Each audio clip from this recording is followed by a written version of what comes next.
Preparing for a NAV calculation for mutual fund and hedge fund NAV analysts at State Street, BNY, and Citco interview? You've reached Candy Mentor, and this video is for you. We'll walk through 15 key questions you're likely to face. For each one, you'll see what the interviewer is testing, the core concepts you should cover, and a sample answer. Subscribe, like, and share, and drop a topic request in the comments. Question 1. What is NAV, and how is it calculated for an investment fund? The interviewer wants to assess your grasp of the core NAV formula, fund assets and liabilities, per-share calculation, and the practical inputs that drive daily fund valuation accuracy. While answering, focus on assets minus liabilities, shares outstanding, pricing, accruals, receivables, payables, cash, and why reconciliations are needed before publishing the final NAV. NAV is the per-share value of a fund after valuing everything it owns and owes. I calculate it as total assets minus liabilities divided by shares or units outstanding. Assets include securities, cash, receivables, and unrealized gains. Liabilities include expenses, payables, borrowings, and accruals. For a daily mutual fund, accuracy depends on clean pricing, trade capture, corporate actions, FX, and reconciliations before striking the final NAV. Question 2. How does NAV calculation differ between a mutual fund and a hedge fund? The interviewer is testing your understanding of product differences, valuation frequency, liquidity, investor dealing, fee structures, and why hedge fund NAV often requires more judgment and allocation detail.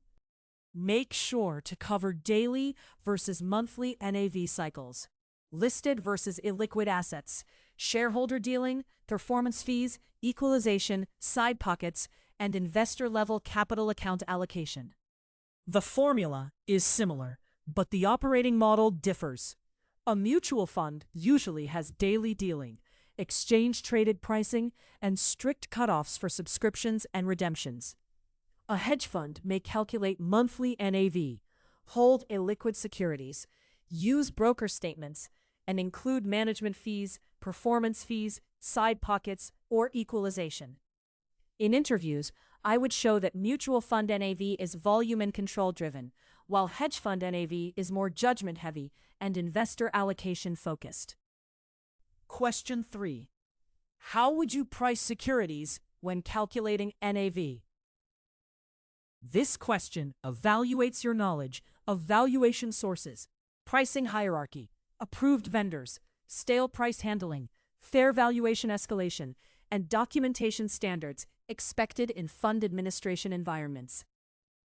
In your answer, talk about exchange prices, vendor feeds, broker quotes, evaluated pricing, stale or missing prices, valuation policies, fair value committees, and audit-ready documentation. Pricing is where NAV risk often sits. I would start with listed securities using official exchange close or approved vendor prices. If a price is missing or stale, I escalate under the pricing policy and may use broker quotes, evaluated prices, or fair value committee guidance. I would never simply override a price without evidence. The key is consistency, documentation, and making sure valuation inputs align with the fund's accounting policy and hierarchy. Question 4. Walk me through the end-to-end daily NAV process. The interviewer wants to assess whether you understand the full production workflow, including data capture, pricing, accounting entries, reconciliations, exception resolution, review packs, and deadline management. Be sure to mention trade capture, positions, prices, income, expenses, corporate actions, FX, capital activity, cash and position reconciliations, NAV reasonability checks, review, and release. I think of daily NAV as a controlled production cycle. First, capture trades and positions from the investment manager, custodian, and accounting system. Then, price securities, post income, expenses, corporate actions, FX, and capital activity. Next, reconcile cash, positions, and market value. investigate breaks, and run reasonability checks on NAV movement. Finally, prepare the NAV pack for review and release by deadline. Strong administrators care about both speed and audit trail. Question 5. What is the difference between trade date and settlement date accounting in NAV? The interviewer is testing your understanding of transaction recognition, economic exposure, payable and receivable booking, cash reconciliation, settlement timing, and how missing trades can distort NAV. While answering, focus on recognizing trades on trade date, recording receivables or payables until settlement, reconciling cash on settlement date, and monitoring failed or aged trades. Most funds account on trade date because economic ownership changes when the trade is executed, not when cash settles. So, if a portfolio manager buys shares today, settling T+1 or T+2, the position and payable are reflected immediately. Settlement date still matters for cash reconciliation and aged fails. In NAV interviews, I would explain that missing trade date booking can distort exposure, P&L, accrued income, and cash availability.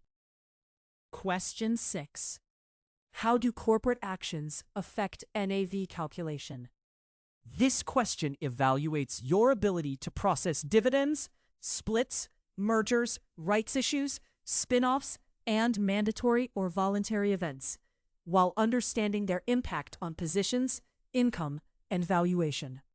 Make sure to cover ex-date, record date, pay date, entitlements, position changes, dividend accruals, cost allocation, custodian confirmation, and reconciliation of corporate action events. A corporate action can change value, quantity, cost, or income, so it must be captured correctly before NAV.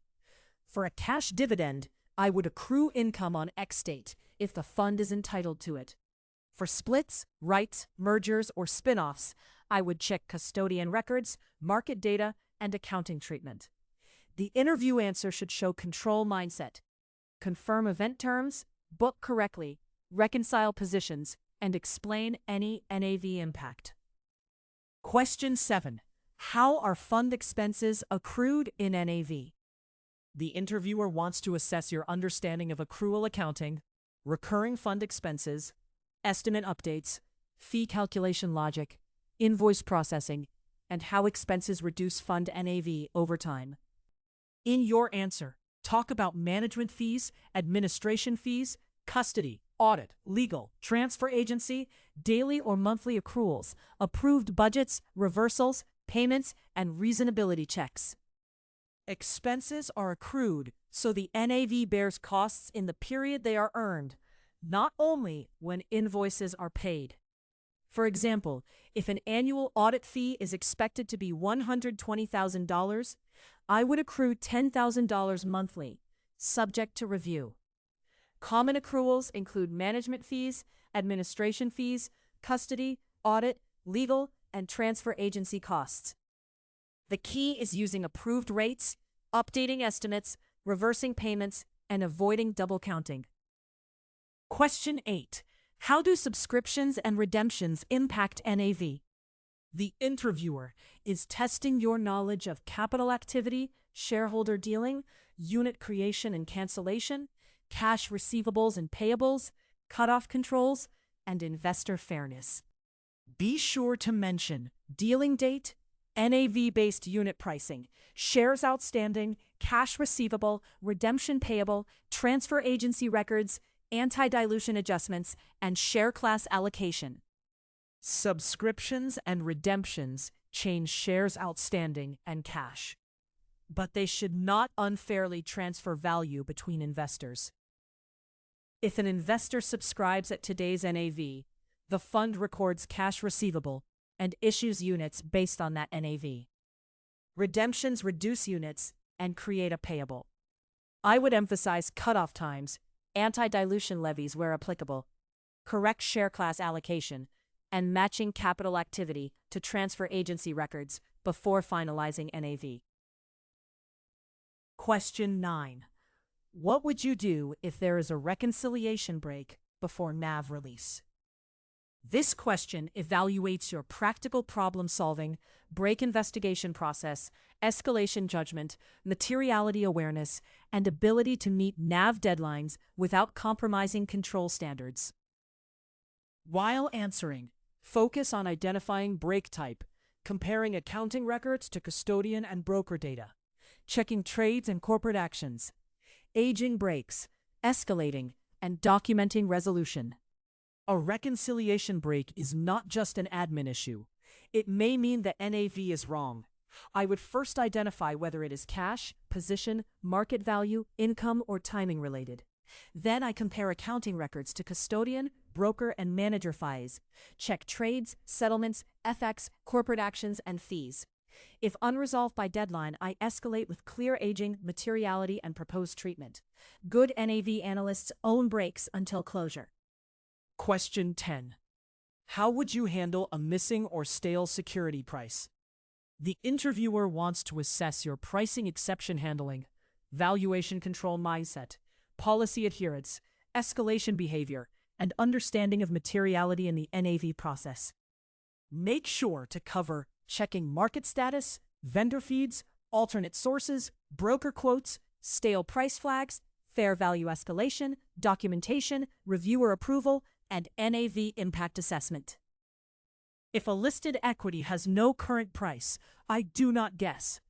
I check whether the market was closed, the security was suspended, or the vendor feed failed. Then I follow the fund's pricing policy, alternate vendor, broker quote, prior price with stale flag, or fair value escalation. I would document the source and rationale, assess materiality, and notify reviewers. The objective is defensible valuation, not simply hitting the deadline. Question 11.